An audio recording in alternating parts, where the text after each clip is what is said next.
Salut, ici Jean-François et aujourd'hui, on va parler de l'information et on va parler de ce qui se passe actuellement concernant les médias et concernant aussi Internet. Euh, il faut le souligner, je voulais faire ce post parce que ça me paraissait important. Il faut souligner qu'on est dans une époque particulière de notre histoire où finalement on se retrouve dans l'exact opposé d'il y a, on va dire, une centaine d'années, 100, 120 ans. Il y a 120 ans, les gens ne disposaient pas de moyens de transmettre l'information très facilement, comme actuellement. Les gens n'étaient pas reliés par des micros, par des ordinateurs, par des caméras vidéo. Et ces gens-là, ils étaient, on va dire, dépendants d'une presse, le plus souvent officielle, qui était payée, géré par quand même des puissants et, surveillé par l'État. Et actuellement, on est arrivé dans un système tout à fait opposé. C'est-à-dire que, contrairement à avant, nous avons les moyens actuellement, chacun, toi, moi, a 10, 100 000 fois plus de moyens qu'un journaliste des années 15, 20, puisque nous pouvons enregistrer des images, des photos, des vidéos même, et les retransmettre en temps réel à la surface du monde. Nous pouvons aussi les présenter dans des sites web, dans des sites, sur des sites qui vont permettre de diffuser, entre guillemets, l'information. Et il faut répéter qu'en fait, maintenant, on est un peu dans une crise de l'information. Oui, c'est vrai, par le passé, l'information a été utilisée pour envoyer les gens à la guerre. Oui, c'est vrai, par le passé, l'information a été envoyée pour tronquer des histoires. On a dit par exemple que pour motiver les troupes, qu'à une époque, il y a plusieurs décennies, bien sûr, à l'époque de la guerre 14, que les obus allemands aient explosé comme du plâtre, comme des grenades offensives qui font de la poussière. On a dit tout un tas de choses comme ça. On a dit que les Allemands mangeaient les enfants, etc. Et donc, c'est vrai qu'à cette époque-là, l'information, on va dire, a été manipulée.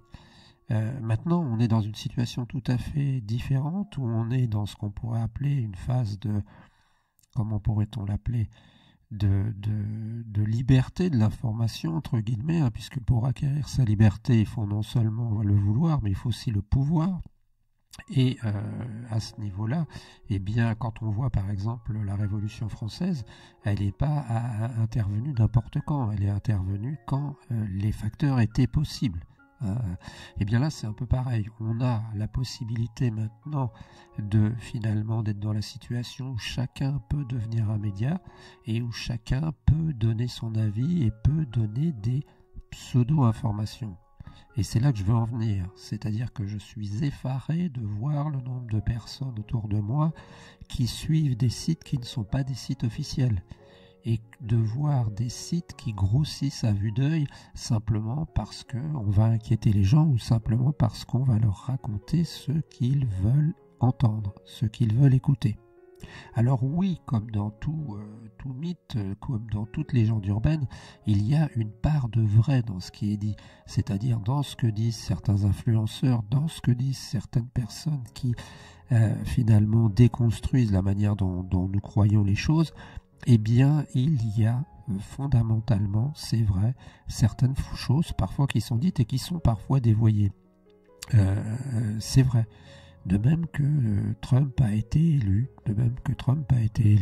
selon moi, en soutenant certaines causes qui n'étaient pas toutes mauvaises. Bien entendu, parce que s'il n'y avait pas ça, il n'aurait pas pu être élu. Il n'aurait pas eu un fonds qui lui aurait permis de démarrer. De même, quand on a un influenceur, tout ce que va dire l'influenceur n'est pas forcément faux. Mais fondamentalement, il faut le répéter, un média n'est pas nécessairement un média tout le temps crédible. Alors oui, je sais, face à ça, on va me dire, oui, mais mis à part dans le paysage audiovisuel français, mis à part clairement la Croix, peut-être, nous dit-on, tous les médias sont rachetés par des milliardaires, etc. Oui, c'est vrai aussi, Mais globalement, ces médias sont quand même occupés par des journalistes. Et ce que je veux dire là-dedans, c'est simplement que dans l'échelle de l'information ou de la mauvaise information, il y a quand même des strates. Et qu'on ne peut pas comparer un journal comme Le Monde, par exemple, avec un YouTuber qui va débarquer comme ça de sa planète et qui va, sous prétexte qu'il a 20 ou 30 ou 50 ou 100 ou 200 000 abonnés. Pourquoi ? Parce que les gens qui travaillent quand même dans un journal, et même si c'est vrai sur certains sujets qu'on connaît tous, ils peuvent faire des concessions parce que le journal est payé par, on va dire, les annonceurs, ça n'a pas tout de même de rapport avec des gens qui se permettent d'expliquer et de dire n'importe quoi. D'autant plus qu'il y a un phénomène qu'il serait intéressant de creuser, qui est que on peut, pour ainsi dire, raconter n'importe quoi sur Internet. Hein. C'est-à-dire que tu peux raconter n'importe quoi. Si tu te trompes, eh ben c'est pas grave.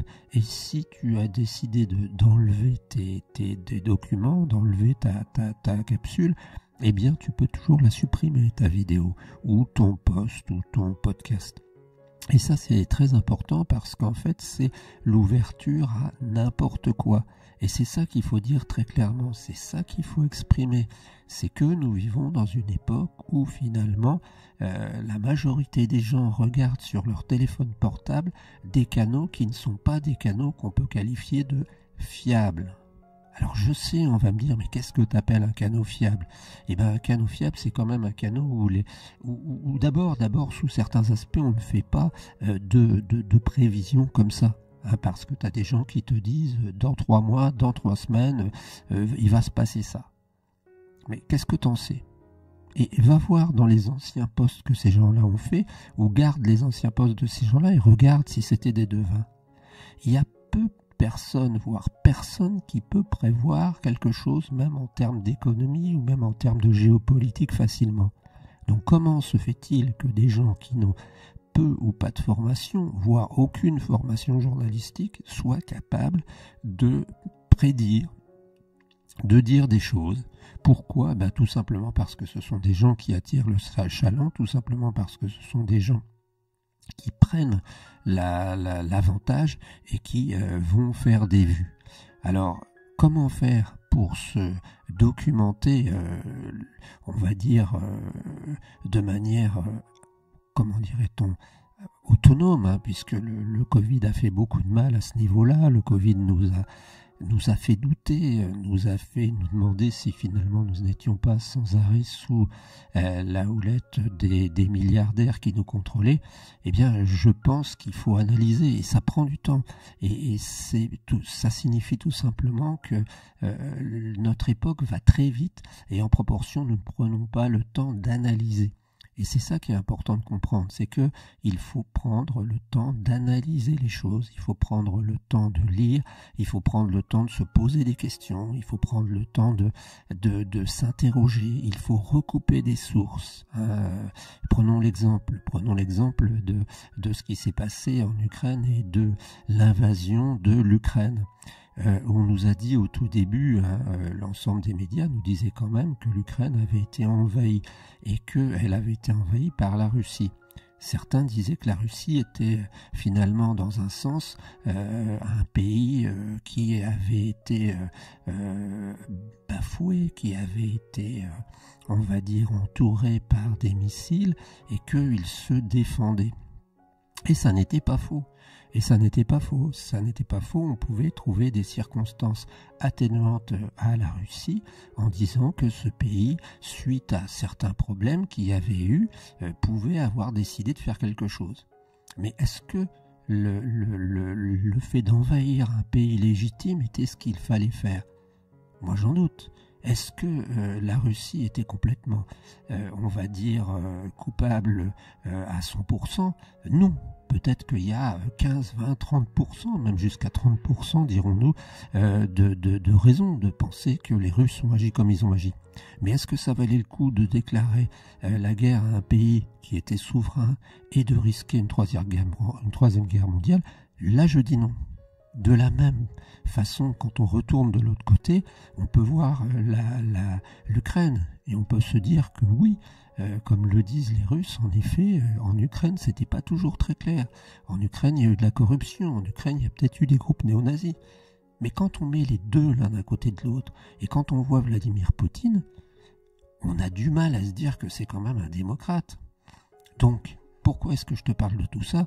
Parce que nous vivons dans une situation où déjà nous avons peu finalement de prise sur la réalité, mais en plus où nous devons quand même nous faire une idée. Parce que l'humain est fait de telle manière qu'il veut agir quand ça ne va pas et qu'il essaie de faire les choses. Et en fait, c'est très difficile et c'est très inconfortable de ne pas savoir à quelle sauce on est mangé.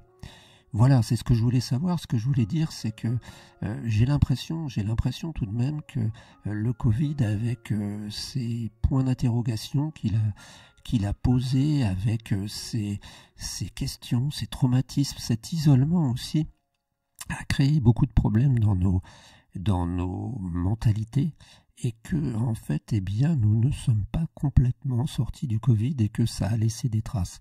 En fait, le problème vient du fait que sans doute notre société, nos techniques évoluent plus vite que finalement nos habitudes. On dit régulièrement que nous sommes des physiques de chasseurs-cueilleurs et qu'à cette occasion, on a finalement la génétique d'il y a 10 000 ans. Mais de la même manière, nous ne sommes pas faits pour vivre dans une société où nous recevons des flashs toutes les 60 secondes, où on nous dit des choses toutes différentes les unes des autres. Et si on y pense bien, j'ai toujours soutenu qu'en matière d'information, qu'en matière d'art, qu'en matière de beaucoup de choses, de nourriture, on pouvait imaginer qu'on avait ce qu'on appellerait la junk food et la nourriture, on va dire, authentique, et qu'on peut aussi imaginer qu'on a de la junk info et de l'information authentique. Alors, l'information authentique, c'est un peu comme la démocratie, c'est quelque chose qui n'est pas le meilleur, mais c'est le moins pire de tous les systèmes. Et c'est l'information recoupée par les journalistes qui sort sur les dépêches de l'AFP et qui nous informe. Voilà, c'était une petite remarque de dire simplement que ceux qui font l'opinion ne doivent pas être les youtubeurs, les instagrammeurs qui n'ont parfois que une toute petite capacité à juger des choses, voire même qui parfois sont payés par des pays étrangers, mais ça doit être des organes que je ne qualifierais pas d'officiels pour ne pas être critiqués, mais on va dire dont on peut avoir confiance, en quels on peut avoir confiance. Alors bien sûr, ces organes peuvent avoir, comme à une époque, leur manière de voir les choses, leur parti pris, mais grosso modo, quand de l'eau elle est à 30 degrés, elle est à 30 degrés. Elle est ni à 60 ni en train de geler. Voilà, on se retrouve très bientôt. N'hésite pas à réagir, n'hésite pas à nous donner des exemples parce que je suis inondé de gens qui se vouent corps et âme à des influenceurs, qui se vouent corps et âme à des sites sur Internet qui les mettent comme finalement le site de référence de leur connaissance et en fait c'est une aberration. On se retrouve très bientôt, c'était Jean-François.